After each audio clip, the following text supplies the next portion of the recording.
Welcome to tonight's episode of Tarot by Hilary Live. I am your host, Hilary Perry Haggerty of tarotbyhilary.com, and that is Hilary with one L. Otherwise, you're going to find somebody else if you try and spell it with two L's. I'm very sensitive about the spelling of my name. I've had to deal with it for 38 years of my life with people spelling my name wrong. So, and in case you're wondering what the URL is again, it's right there. So tonight's episode is all about oracle cards. So yes, my website's name is Tarot by Hilary, but I do have some knowledge about oracle cards and the differences between an oracle deck, a tarot deck, and a Lenormand deck. There are so many divination systems that are out there. And tarot has its own specific structure. And oracle cards have their own structure as well, but we'll get to that in a second. So if you don't already know who I am, or if this is the first time you are tuning in either live or during the replay, please go ahead and say hello and where you're tuning in from. I don't care if it's live or the replay. Go on and comment so that I can say hi to you. And if you have any questions whatsoever about tarot, oracle cards, being psychic, learning how to tune into your own intuition, please go ahead and add that to the conversation so that I can circle back and answer your questions or your concerns or ideas about topics for the next episode. So I am Hilary. I am a professional tarot reader, specializing in demystifying the mystical and assuring you of your own instincts and intuition because, yes, my friend, you do have intuition as well.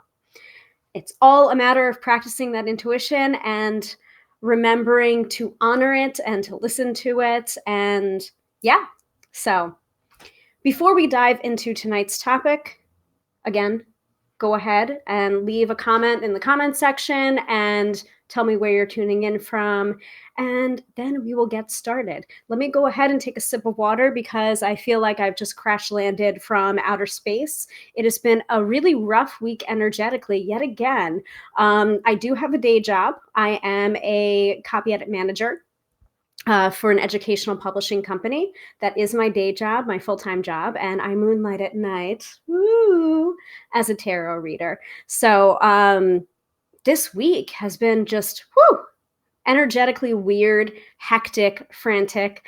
I have a feeling that it has something to do with Mercury was still in retrograde until Wednesday, and now it's gone direct on Wednesday. I believe we've just moved into Sagittarius, the sun sign of Sagittarius. So it's now Sag season. So happy birthday to all you Sages out there. Yeah, but like the astrological waters have been a little bit rough lately, and we are still dealing with the after effects of Mercury in retrograde. Even though it has gone direct, there is that shadow period before Mercury goes retrograde and after Mercury goes back direct again. There's still a little bit of like, things aren't quite right yet. So I hope that will rectify itself soon. So let me take a sip of my water.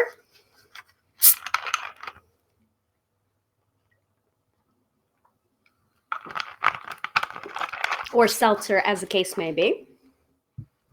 And if you are tuning in and you have your water handy, I would go ahead and recommend you take a sip or two or a big gulp, because hydration is very, very important, not just regularly, but also in the mystical arts. It helps to remind us that we are still a physical body and we are not all up in our heads or in our intuition. Okay. All right, let's get started with the topic of tonight, which is all about oracle cards. So let me pull up my agenda for you. Woo! Okay. So if you want to learn more about oracle cards and the differences between an oracle deck versus a Lenormand deck versus a tarot deck, I do have a blog post about it. So if you want the blog post, go ahead and say blog post, and I will get that right to you, okay? But if you don't want to read that, just keep listening. So I specialize in tarot. So a tarot deck is 78 cards. It has 22 major arcana cards, and then the rest of the cards are minor arcana cards broken up into 4 different suits, and usually the name of the suits have the elemental associations of earth, air, fire, and water. Usually the 5th element of spirit is addressed by the major arcana, and those minor arcana suits are wands, swords, cups, and pentacles. So pentacles are associated with earth, wands are usually associated with fire, swords are associated with air, and cups are associated with water. Now, there are some people that prefer to associate wands with air and swords with fire, and that's personal preference. If it works for you, go for it. That's fine. I personally do not ascribe to that association. I do prefer my wands to be associated with the fire element and the swords to be associated with the air element. So that's just me. That's my personal preference. But most tarot readers who rely on a Rider-Waite-Smith based deck do have that same association. So the tarot deck, no matter what kind of tarot deck that you get, whether it's the Gummy Bear Tarot or the Kawaii Tarot or a regular Rider-Waite-Smith, the Darkana Tarot, the Mystical Cats Tarot, all tarot decks will have, while the theme might be different, they will all have the same 78 cards. And hopefully you're following me. Let me know if you're not following me, or if you are following me in the comments by saying, hell yeah, hell no, Hilary, what are you talking about? If I'm going too slow or too fast. But every tarot deck will have a Fool card. Every tarot deck will have a Devil card, or the World card, or the Ace of Wands, or the 8 of Pentacles. These are all common cards for a tarot deck to have, because it is that structure. The tarot deck has a specific structure. And if it doesn't have 78 cards, if it doesn't have a major arcana and a minor arcana and all of the things that I just described, you can't really consider it a tarot deck. At least that's in my opinion. So prefacing this entire episode and all episodes of Tarot by Hilary Live, these are my personal preferences and opinions. Your mileage may vary, but I don't believe that a tarot deck is a tarot deck without that basic structure. So there are different artistic interpretations, of course, about a tarot deck. Different ways of seeing the Fool, and maybe the Fool would be renamed to the Seeker card, but it's still the Fool. It's still the Fool card. So that is the structure of a tarot deck. Now we're talking about oracles tonight. So an oracle deck, or an oracle charm, or an oracle divination system follows its own structure. It doesn't have to follow a tarot structure, because it's not a tarot deck. And I get very ornery when oracle decks purport themselves to be tarot decks, because they're not. An oracle deck has its own structure, its own associations, its own symbology that may or may not differ from the tarot, but it's not a tarot deck. If it doesn't have 78 cards, and it doesn't have a major arcana and a minor arcana and all of the things that I described before, it's not a tarot deck, it's an oracle deck. So that's the quick and fast way to know whether you're not looking at a tarot deck or an oracle deck. For example, there is one particular deck that's on the market. It's in, I don't know the name of it off the top of my head, but it is in a blue box, and I believe it's called Psychic Tarot, the Psychic Tarot deck. And then I looked at the box and it said like 56 cards. Not a tarot deck. Right away, I knew it wasn't a tarot deck. So, and let me just let you know, there are ways to read a tarot deck with just the major arcana or just the minor arcana. That's not what I'm talking about right now. Like, for example, some tarot decks out there are a majors only deck, but they should label that clearly and say, this is a majors only deck. So you would be looking at 22 cards. That would be the whole of that deck if it was a majors only deck. So that's a different story. It's still tarot, but it's a majors only deck. It only has the major arcana. That's not an oracle. So, excuse me. So the deck, for example, that I've been working with as the tarot deck of the month, I am also kind of giving that the misnomer of a tarot deck, because while let me pull the box here. It's gorgeous, don't get me wrong, and I really, really love this deck, but I can't claim it to be a tarot deck. And also, I don't believe it ever claimed to be a tarot deck either. So it does have 78 cards, but what I'm talking about is the Wild Unknown archetypes deck. So nowhere on here does it say tarot. It says the Wild Unknown archetypes, and then the creator's name, Kim Krans. But it doesn't say tarot. It does have 78 cards, but there is no Fool card. There is no World card. There is no Eight of Pentacles. There is no Ace of Swords. It doesn't have the structure that I just listed before. So therefore, it's not a tarot deck. And I'm not going to speak for the creator, Kim Krans, but I think she would agree with me for what I'm talking about here. And especially when we get into how to use oracles, I think she would agree, because these cards are so much deeper. Like, you can get really deep into a tarot card, but this particular deck is like here, like the nature of an oracle card is usually it gives you more questions rather than answers, and you kind of go down the rabbit hole of questions when you're dealing with an oracle deck. So sometimes many people can be frustrated by oracles because they want an answer, and sometimes an oracle deck gives you more questions than answers. So, oh, awesome, Dina's here. Dina's tuning in from Nyack. Hi, Dina. How are you doing? Yay! So hopefully this is making sense to you guys. So this is 78 cards, the deck that I'm working with this month as the deck of the month.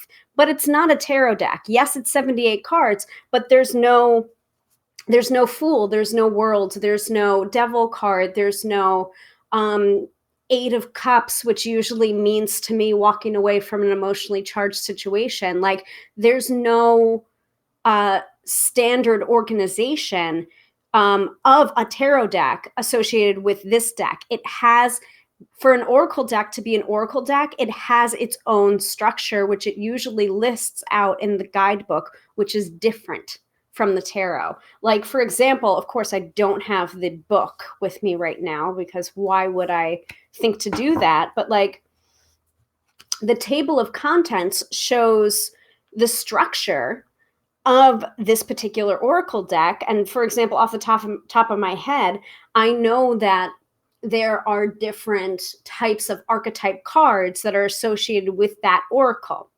There's the self archetypes, there's the location or places archetypes, there's the tools archetypes, and then I think there's one more, which is more of like the big ones, like birth and death. So, but that is its own structure unto itself. You can't go and take that structure into another oracle, because that oracle is different. So let me know if that's making sense to everybody with a yes or a no in the comments. But yeah, like the mother archetype card, it's huge, you know, and it begs more questions than answers. So to me, this is more of an oracle than a tarot deck. For another example of an oracle divination system, which was created from picking up different concepts from tarot, from Lenormand, from runes, from the I Ching, is, and no one's going to get surprised. So Dina says, yes. All right, great. No one's going to get surprised when I'm going to talk about the Tessera Oracle. So if you guys want information about the Tessera Oracle, let me know in the comments, and I will give you that information after I've ended the live so that I can focus on all of your questions, comments, etc. So the tessera, which I am completely obsessed with, these are oracle charms. So the fish, that's the fish charm. It has its own symbology, its own associations. So in the tessera, it's usually associated with money and luck and prosperity. If you have different associations with the fish that arise to you when you're looking at it, that's awesome, and that's to be expected. So the more that you work with an oracle, the more you get to know it on a personal level, and then you can bring in more of your intuition instead of just looking at the guidebook. But oftentimes when I start working with an oracle deck, I work with that guidebook because I need to know what the creator thought of when they were making this oracle in order to make sense of the oracle and to make sense of the cards or the charms that are coming up from that oracle and how to apply them to my situation. So tessera is really interesting and really awesome. And I actually do have an unboxing and a readings video about that. So you can go ahead and look that up either on the Facebook page or on my YouTube. And it's all there, and you can see my giddiness when I first got the tessera. And she's adding all the time to the charms. So I'm going to show you the newest charm in a second here. But the great part about the tessera is once you have that message of the oracle charm, you can then take that and wear it. So it's like part divination system, but also part jewelry, part talisman. So you could even activate these charms as a talisman for prosperity and then wear them. So there's a hole right up at the top here, and it comes usually with a chain that you can loop in there and then wear it around your neck as a talisman or a reminder of the messages from that particular charm. So let me pull one right now. So, oh, I love this. And also, this is a really great example of where she brought in. So it's Tori Walcott is the creator of the tessera, and she knows how absolutely obsessed I am with this. So this is the lantern charm, but it makes me think of the hermit card from the tarot. So this is a great example of a charm that drew inspiration from the tarot divination system and took that symbology of the lantern that's usually seen in the hermit card and brought it into a charm itself. So, and it's whatever the lantern means to you when you were thinking of that question or that situation. I usually think of the lantern as like blazing your own trail and shining your own light. So, and look how gorgeous they are. They're awesome, and they're so full of power. And yeah, I could go on, but go and watch the video of the unboxing of the Tessera Oracle so you can see some of it in action. I did some readings with them, and I love the Tessera Oracle, as you can see. So, and this is the newest charm. This is the crow. So, isn't it beautiful? I nearly shit my pants when I saw it. So exciting. So I'm actually going to wrap this up and put this away and put it back into the bag. So that's the Tessera Oracle. There are other oracles that I can highly recommend, but if oracle decks are not your thing, like, don't worry about it. Like, this episode isn't for you. If you don't like oracle decks, if you prefer Lenormand or the tarot or runes, like, then that's your divination system. But I would really recommend that you experiment until you really find what works for you, what vibes with you. That's the only really way to really tell if something's going to work for you or not, is to experiment, to try it out. Here's another oracle deck that my best friend gave to me because I was embarking on priestess training. So right now I'm into my second month of priestess training to be a priestess of Bridget. So these are the Way of Bridget oracle cards. created by Tanya Reichley, or I hope I pronounced your name wrong. I'm sorry if I did not. But let me just pull here.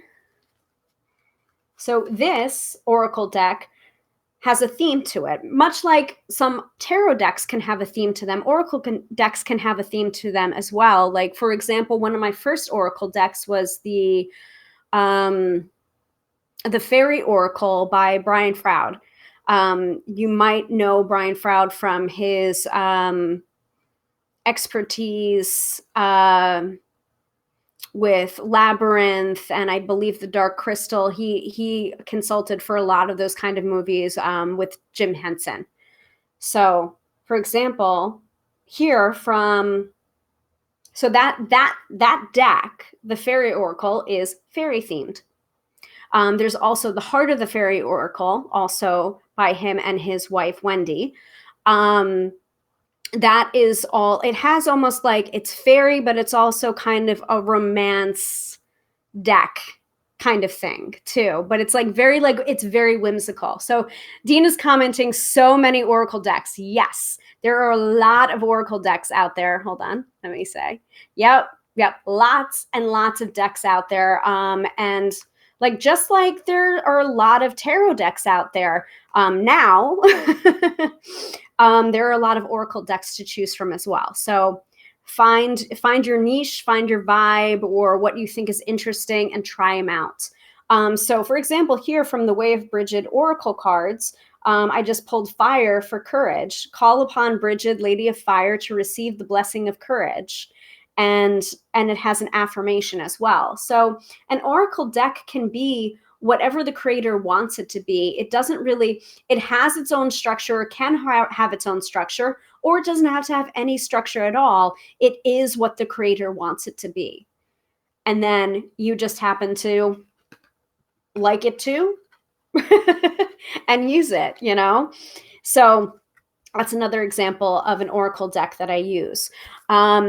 I also just recently picked up the Moonology Oracle deck, which is all about the moon phases, and then the different moon phases in the 12 signs of the zodiac and what that means. So there's like the waning crescent and what it means, the full moon in Aries. So a bunch of different cards. I don't even know how many cards that deck is because I don't have it to hand right now, but I think it's around like 52. I'm not sure, but it can have as many or as little cards as the creator wants it to be.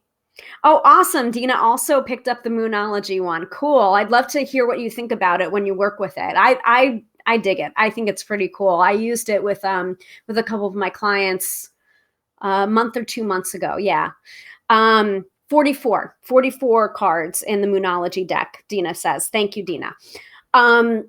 So let's move on. So like I can keep going with how many Oracle decks there are out there. Oracle decks, charms.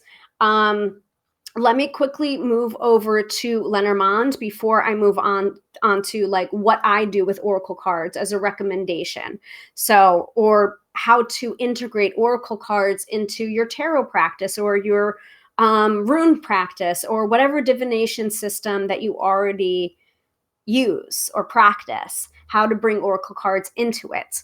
So let me quickly say about the Lenormand. So Lenormand, yes, I do mix it with tarot. Well, I don't like mix it into the deck, Dina, but I do mix it with tarot. I'm going to tell you how I incorporate Oracle cards in just a second. So stay tuned. So very quickly, Lenormand is another cartomancy deck or type of cartomancy, but it is, again, has a structure, not the same structure as tarot, not an Oracle structure, but a Lenormand structure. So every Lenormand deck, so this, by the way, is the Siren Song Lenormand by Carrie Paris. And charms, by the way, charms, another form of Oracle. Carrie Paris is really well known for her different charms. So charm casting, that's a different form of divination, but it's quasi Oracle. So Siren Song Lenormand or any Lenormand deck is going to have 36 cards, Gosh, I hope I'm right about that. Let me just double check. I'm pretty sure it's 36 cards. Yes, 36 cards. And the difference about Lenormand, and this is what trips up a lot of people that start with tarot reading first and then try out Lenormand, is one, it's the question. You always go back to the question with Lenormand. And you don't, like with tarot, you kind of like, tarot is just like, oh, well, it wants to talk about love life. It's not talking about career. Like, I know you asked about career, but the tarot is talking about the person that you just met and da da da da. Lenormand is not like that. Lenormand is all about attributing these specific cards in reading a sentence, like reading the cards. Each card is a part of the sentence, and using those cards to answer that question, and only that question you asked. So it is very, very specific, and it's very different in style to tarot. And sometimes it can be negative for people, and people don't vibe with it. It's interesting. I just had a conversation about this with someone that's not a big fan of Lenormand, but she found Lenormand to be very negative and always give her negative readings. Like some divination systems don't work for everyone. That's why you got to pick and choose and experiment, right? So that's number one. It always goes back to the question with Lenormand, okay? The second part of Lenormand is you are only reading that card. Like you could use strips of paper with the word of that card, and there you have a Lenormand deck. So no matter how pretty or complicated the card is, you're not reading the symbols on the card for Lenormand. You are reading the card itself. Like you are reading the dog. You are reading the fish, which is different from the fish in the tessera. You are reading the rider. You are reading the heart. And you're reading this in conjunction with each other. So no matter how pretty those cards are, and no matter how overly complicated the symbol is, and there are some Lenormand readers that get very upset when you overcomplicate the art that is on the card, because then tarot brain starts to activate and you're reading into that card more than you should be for Lenormand. So every Lenormand deck is going to have the rider as the number one card. Every Lenormand deck is going to have the cross as the number 36 card. There is a very specific structure with Lenormand, and it is not an oracle deck, and it is not a tarot deck. So that's the difference there. I have been struggling to understand Lenormand for at least 5 years, if not 6 now. I really want to get it. I really want to understand it. But tarot is my main squeeze. So I'm still learning how to read Lenormand with time and with practice. So if this intrigues you, sounds interesting to you, look up some Lenormand websites. I know Melissa Jo Hill was a very good Lenormand teacher. I'm not sure if she's still offering courses in Lenormand, but I would have to look that up. But just let me know if you're interested in that, and just type in Lenormand into the chat, and I'll give you some resources that I would recommend about Lenormand. Because I have taken one of her courses on Lenormand, and I found it to be very helpful. Also, Rana George's book, The Essential Lenormand, is excellent. It's thick, but it is so good. And she is really one of the best experts on Lenormand that I can offer to you right now off the top of my head. Rana George, she's amazing. And also Donale de la Rose, an expert on Lenormand as well. So Lenormand is different again to tarot. Tarot is different to oracle. So let's go back to Dina's question, which I was going to get to. Do you mix with tarot? So I don't mix them into a tarot deck. What I do is I find oracle cards to be a really great way to either begin a tarot reading, or end a reading. And I have found that after, when I end a reading, because it gives you a sense of completion to the reading. It sometimes gives you like an action item to take away from the reading, or like a homework assignment to take away from the reading. And I've also found that when you pull an oracle card, or you ask a client to pull an oracle card after the tarot reading, usually the oracle card that comes up distills the overall theme of that tarot reading. So it almost makes it like a little summary or a bite-sized thing to take away to really remember the reading. And I've seen it happen more often than not. And it's like kind of eerie and ridiculous, but also I'm a professional tarot reader. So like, everything in my life is eerie and ridiculous. So so the decks that I've been using lately, the oracle decks that I've been bringing with me to pull. So I'll pull 1 to 2 oracle cards at the end of a reading to close off the reading. Because what I found, if I've tried to do that with tarot and I pull one card to finish off the reading, and that card is the Tower or the Devil or Death or one of the big bad cards of the tarot, it usually opens up a real can of worms emotionally, energetically, and it doesn't really offer a great closure to the reading. Do you know what I mean? Like, it's just, I find oracle cards not to be warmer or fluffy bunny or anything. It just feels like an energetic closer or opener, more so than tarot is. So if that vibes with you, give me a hell yeah in the chat and let me know if that works for you. And I'd be very interested to know how you add in oracle cards to your readings. You can also use oracle cards to clarify. So if you happen to be doing a Celtic cross and you want to clarify the past influences card, it's not quite right. Like, this doesn't make a lot of sense. Instead of pulling another tarot card to clarify, take the oracle deck and shuffle that up, or have your client shuffle it up and ask that oracle card to clarify that tarot card and see the results that you get.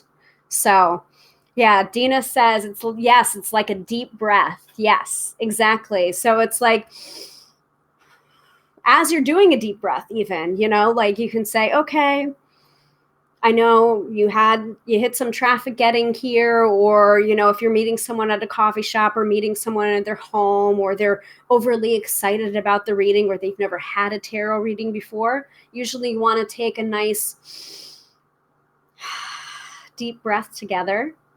And then once they've taken that deep breath, have them choose an oracle card, and then open up the dialogue, open up the tarot reading or the rune reading or the I Ching reading, and see how energetically it changes for the better. So I hope this helps you guys. I do love oracle decks. Oh, great. So Katie's saying never use them together, so learning some ideas. Yeah, play around, experiment. Instead of using another tarot card or pulling another tarot card to clarify a tarot card, pull an oracle card. And sometimes, here's another tip. If you happen to be using Lenormand, or you happen to be understanding Lenormand, a lot of the time, so Lenormand can be like playing card size, but sometimes there's tinier versions. So my clients know them as like the little cards. Like, Hilary, did you bring the little cards? They mean my Lenormand deck, because I have Kendra's vintage petite Lenormand. So they are like that big. And the reason why Lenormand cards are a little bit smaller is because there is a spread in Lenormand called the Grand Tableau, where you use all 36 cards of the Lenormand deck to basically read a client's life to filth. And it is amazing to watch someone that is an expert in Lenormand do this, because it's like they locate the cards and then they read the cards surrounding that card, which usually indicates that person's area of their life, like the heart for romance, or sometimes what you want to do is you want to have like 2 women cards or 2 men cards, so that you can read for same-sex couples, or polyamorous couples. So, and you can activate those cards and look for them. So it's just like, oh, okay, well, you're a gay man and you're looking to get some information about your partner. Let's look for, so you've got two men cards going on and you want to activate one of them. This is you, this is your partner, and then read the cards surrounding the partner, the other man card, and then see where they are in the grand tableau and see the cards that are in between them to get a reading on possible outcomes of the relationship or how the relationship is going. Like Lenormand itself is very, very fascinating, but it's so different to tarot. And it's like, my tarot brain sometimes doesn't get it. But what you can do if you're comfortable working with Lenormand or having or experimenting, like asking a friend, like, hey, you know, I've got tarot here, but I want to experiment a little bit with my oracle cards, or I want to experiment more with Lenormand. Do you mind if I give you a reading?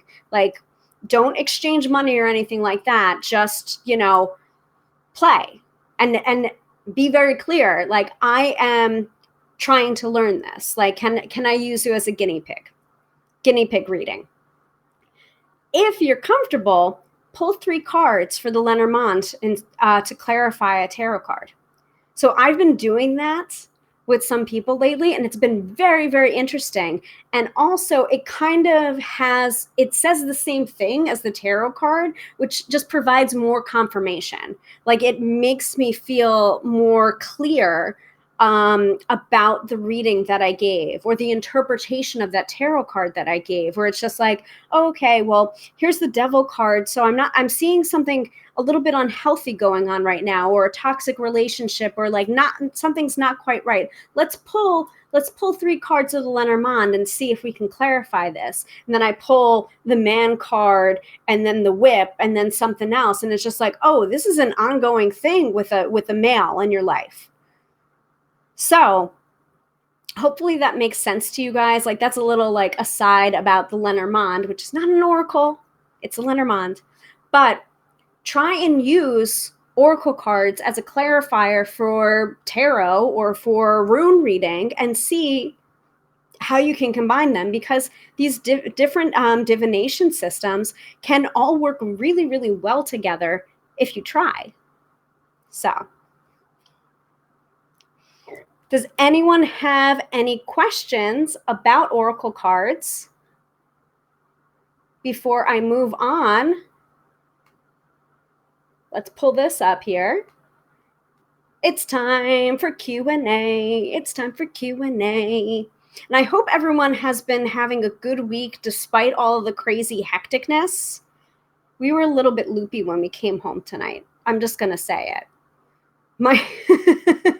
I was joking around with my husband, and pardon my French because I curse a lot. I'm a swear bear, and I apologize for if you are sensitive to swearing, but I'm going to swear right now. So I playfully said to my husband, "Fuck you," and he said, "Did you just say butt cake?" Like, it made us both laugh a lot, but like, that's how loopy we were when we got home tonight. Butt cake. Hashtag butt cake. Spread it around like wildfire. Make it go viral. Butt cake. Dina says, thank you. All right. So no questions? Hashtag butt cake. All right. Grab some water. Hydration is very important.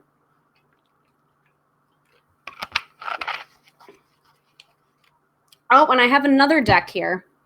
I am telling you, so many oracle decks. So this is another beautiful oracle deck. This is the Work Your Light Oracle Cards by Rebecca Campbell with artwork by Daniel Noel. And Daniel Noel also has 2 tarot decks to her name, the Star Child Tarot and the Moon Child Tarot. Both gorgeous decks, highly recommend them. But like, if you like this kind of vibe, then you'll like Daniel Noel's tarot decks. So, you know what? I might just do the weekend forecast from the Work Your Light deck. What do you guys think? Let me know. If you want to do this, give me a thumbs up. Dina is asking, what is your favorite? Oh God. What is your favorite tarot deck? Don't make me choose. Um, well, let me preface, like, I have a lot of favorites. I'm kind of like a tarot card groupie, as you can probably tell. But the deck that I've been using the most lately has been the Radiant Rider-Waite Smith. Like, that is like my default go-to workhorse deck. I use it all the time. So, yeah, the Radiant Rider-Waite Smith is my favorite right now. My original favorite was Legend, the Arthurian Tarot by Anna Marie Ferguson, I believe. I think Llewellyn published that one, but that one was my favorite for a really, really long time. And then I also liked the Llewellyn Tarot, also by the same artist, Anna Marie Ferguson. So Dina's saying, sorry, don't make me choose. But yeah, those are three of my favorites. But there have been so many really wonderful decks out there lately, and I feel like you just have to know kind of your artistic style and the themes, like the artistic themes of the deck, in order to really choose. Like, I love the Arthurian mythos. The Llewellyn Tarot is also from Welsh mythology, and that is one of my ethnicities. That is one of my heritage. I am Welsh, British, so English, Welsh, and Scottish, I believe I am. I haven't done ancestry or anything like that, but like, that's my family is like, I'm first generation American. Both my parents are from Liverpool originally. So I really liked the Welsh mythology, so that's why I liked the Llewellyn Tarot. But the Fountain Tarot, really, really beautiful. The 8 Coins Tattoo Tarot, gorgeous. I like the Bonefire Tarot. Like anything with that tattoo kind of theme feel to it, I really like. And I mean, like, I'm starting to become like the illustrated woman here. This one's my new one here that I got in St. Louis. So yeah, we got matching tattoos when we so this is, by the way, this is part of our logo for our podcast that we're doing. So I don't have any information yet when the podcast is going to go live, but we have recorded a couple of episodes. So it's happening, and it better happen. And it has to happen because we all got matching tattoos that form our whole logo for our podcast. So stay tuned for that. I'm very excited about it. So yeah, lots of tarot decks that I like. So I can't really pick a favorite, but my workhorse deck is the Radiant Rider-Waite Smith for right now. So, but then I usually like pull different decks depending on intuitive feel. Like, I'm booked for a party tomorrow night. I'm very excited. New client, new group of people. So I've got the butterflies in the tummy. It feels like a first date. But I'm sure everything will go swimmingly. But I will probably, yeah, Tina's like, you weren't kidding. And it's just like, yeah, I have an entire list of the decks that I have and also want. Yeah, so when I approach like a party reading, I'll usually intuitively pick 3 to 5 different decks to bring with me to the party, and then I'll have people choose depending on how big or small the party is. If it's a big party, I'll only usually have 1 to 2 decks, and I'll be like, choose, like this one. If you're not sure, just run your hand over both of the stacks and see which one you're being called to go with. And usually there's a great reason for them to choose it, because across different tarot decks, there's different symbology. So in one tarot deck where the Fool might have one thing, it might not have it in another deck, but that client chose that deck to go with, and the Fool came up and showed them the exact symbol that they needed to see at that moment. So that's a part of it that I really love my work, where it's just like the intuition guides us to the deck that they most need to see, to the message that they most need to hear. So love that part of the work. Anyway, I'm waxing way philosophical here, but yeah, Radiant Rider-Waite Smith is usually my go-to for right now. So, but I'll put it back to you. What's your favorite tarot deck? You choose. Okay, so let's go into the weekend forecast. Katie says yes to the Work Your Light Oracle cards. So we're going to pull. So let me show.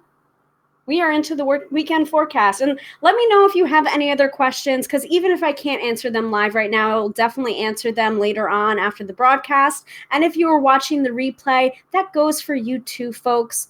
I am monitoring the comments all the way up into the next episode. So hit me up if you have questions. Okay, so we're going to do the weekend forecast since this episode was all about oracle cards using an oracle deck.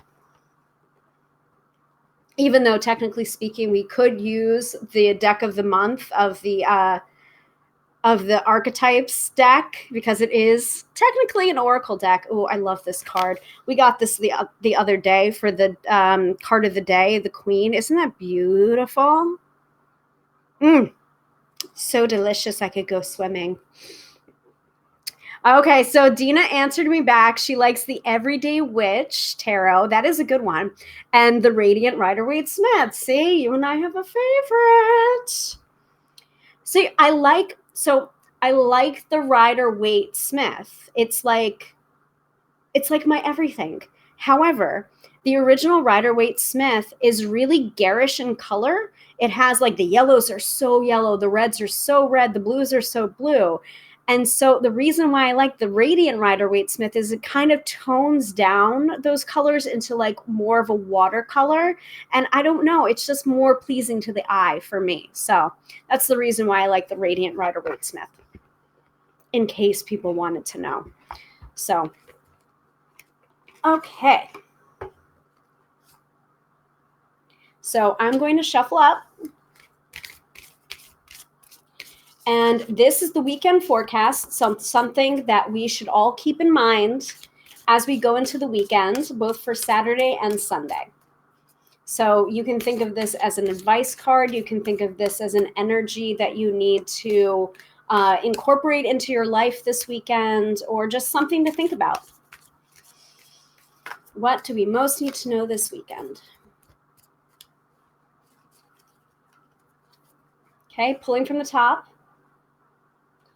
Oh, I hate the tarot and I hate the oracle cards because sometimes they are so freaking right. It's ridiculous. So,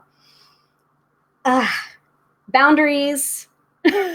Boundaries. We have gotten the boundaries card.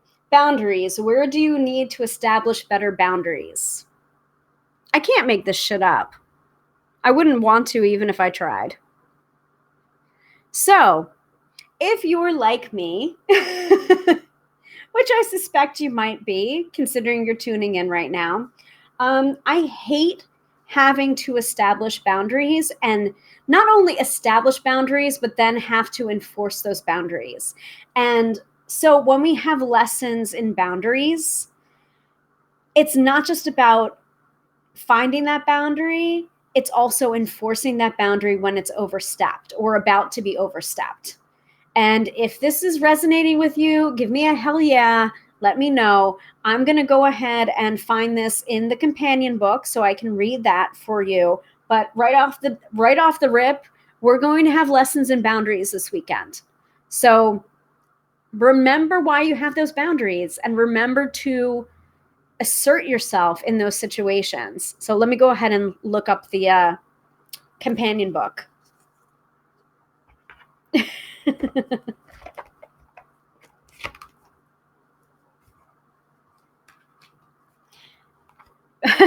Katie says, boundaries, problematic. Yes, it's resonating. Yeah, I know. That's what I figured. All right.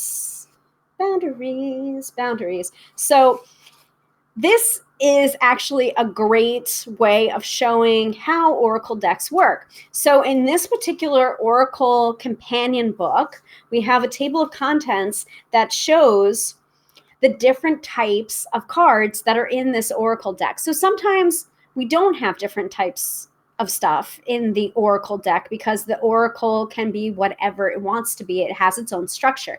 But in this case, for this particular oracle deck, there are different suits. So suit 1 is confirmation cards. Suit 2 is inquiry cards, so asking a question. Suit 3 are action cards. Suit 4 are activation cards. And suit 5 are transmission cards. So in this case, boundaries is squarely in the inquiry cards because it's asking us the question, where do you need to establish better boundaries? But there's more to it. So let me go ahead and look that up. Okay, so let me hold this up as I'm telling you. So, but isn't it a beautiful card? It's a beautiful card, but it's also like look at all the hands trying to grab at her and wanting things from her. Like, I think that's a really great illustration about boundaries and having to set boundaries, you know?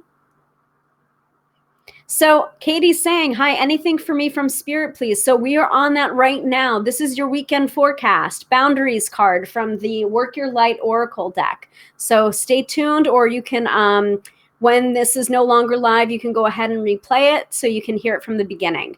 So, but here it is from the guidebook. Ready? Where do you need to establish better boundaries? You are being called to create clear boundaries in your life. This could be with your friends, family, or work. Saying yes when you really mean no leads to resentment, which is the biggest energy drain ever. At first, it might only be a little bit and not feel like a big deal, but before you know it, your energy field becomes porous and you are left feeling depleted, resentful, or taken advantage of. Like, ooh, ooh, ooh, ooh. Saying no and having clear boundaries is actually a spiritual act. Oh boy, this is like hitting me over the head. The most giving, loving, compassionate people are those with the clearest boundaries. I'm going to say that again. The most giving, loving, compassionate people are those with the clearest boundaries. For when they say yes, they are able to give unconditionally. When your boundaries are clear, others know where they stand and you are able to give freely. If you are not clear where your boundaries lie, this causes confusion, resentment, and energetic cords to be planted. If you are saying yes when you really mean no, you are likely needing something yourself. Ask yourself, what part of me needs something from them? It could be a need for approval, a fear of being seen a certain way, or a fear of loss. The best way to gauge your boundaries is to check in with your belly, aka your gut. Your belly is the second brain. It has the intelligence known as your gut feelings. Tune into this space when deciding what is okay for you. How does it feel? What is trying to communicate with you? So the Work Your Light inquiry is, where in your life do you need to establish better boundaries? So this is your weekend forecast for this weekend. You might be tested in your boundaries. You might have to reestablish boundaries. You might have to do a list. Or you might have to adjust the boundaries that you have set previously because they're no longer working for you or they're no longer applicable. So I found that when I don't establish boundaries with people, especially around my tarot business, like Dina's saying, yeah, like establishing boundaries, it's healthy to establish these boundaries, because if you don't establish the boundaries, your relationships can get way out of whack. Like, unfortunately, I've had a couple of best friends that are no longer my best friends because they were always demanding readings from me, and they couldn't be my friend. They couldn't go out to dinner and hang out with me without saying, did you bring your cards with you? So I felt more of my value lied in the fact that I could read cards for them and not just my friendship, being there for them. And unfortunately, because I didn't establish my boundaries, I ended up losing friendships because of it, because I didn't speak up in respect for my boundaries and the fact that this is my business. And unfortunately, I lost friendships over that. So it's very resonant to me. Like boundaries are super, super important.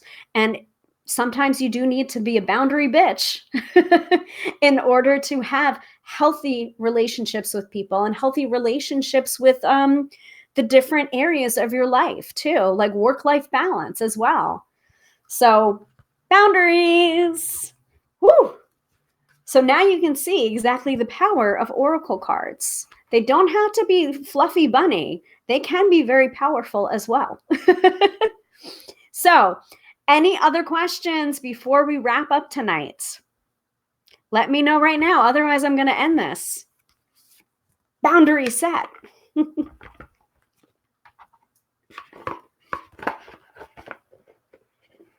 Yeah, Katie said it's a beautiful card. Yeah, her artwork is fantastic.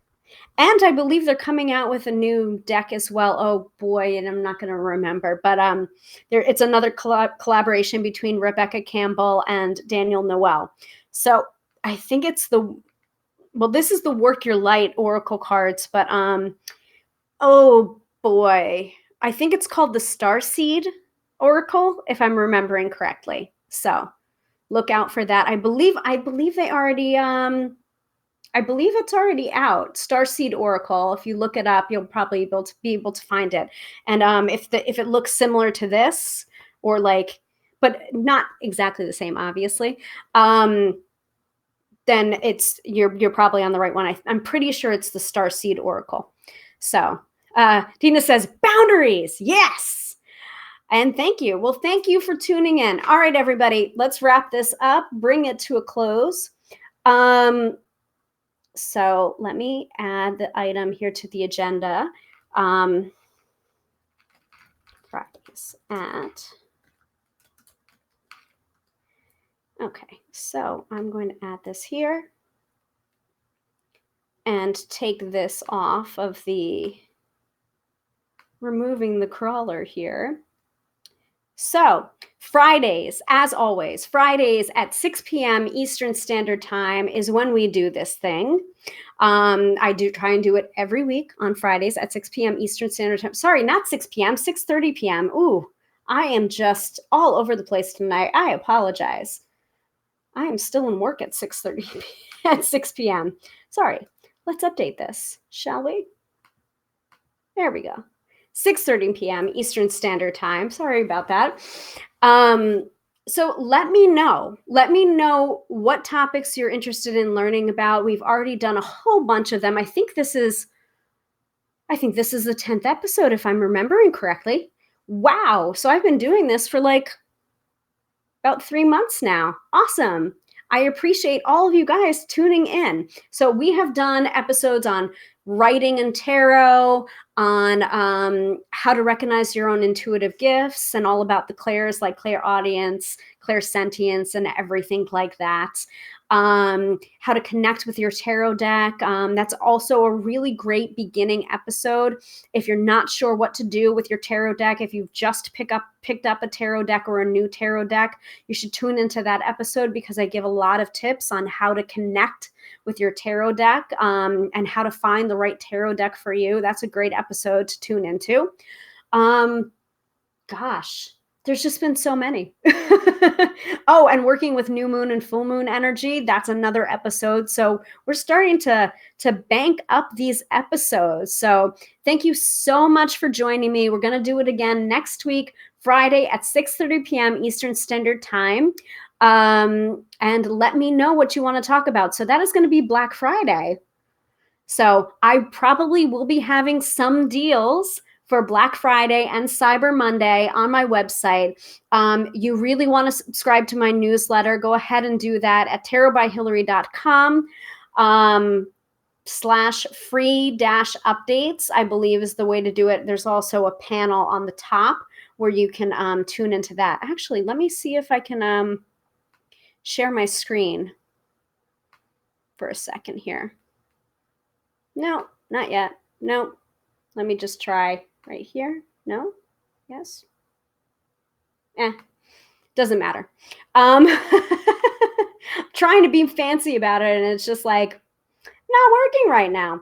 Anyway, there's the website right there, tarotbyhilary.com, and you can go ahead and there's the top navigation that asks if you want to put in your email address and get my free ebook, Tarot Beginners. That's also a great resource for you guys if you're just starting to learn about tarot and any tools of divination. It's a great resource. Sign up for my newsletter because only newsletter subscribers get access to the deals for Black Friday and Cyber Monday, mostly Cyber Monday, but I am open for readings on Black Friday. So if you want a reading with me, you can book right there on tarotbyhilary.com. Okay, so good night, everybody. Again, I am your host, Hilary of tarotbyhilary.com, connecting you to your intuition and demystifying the mystical. I hope to see you next week. Thank you again for tuning in, and you're welcome for all of this information. And have a great night. Bye. Remember, this weekend, boundaries. Exert your boundaries, know your boundaries. Be okay with saying no so that you can be open and happy and not resentful for saying a resounding yes.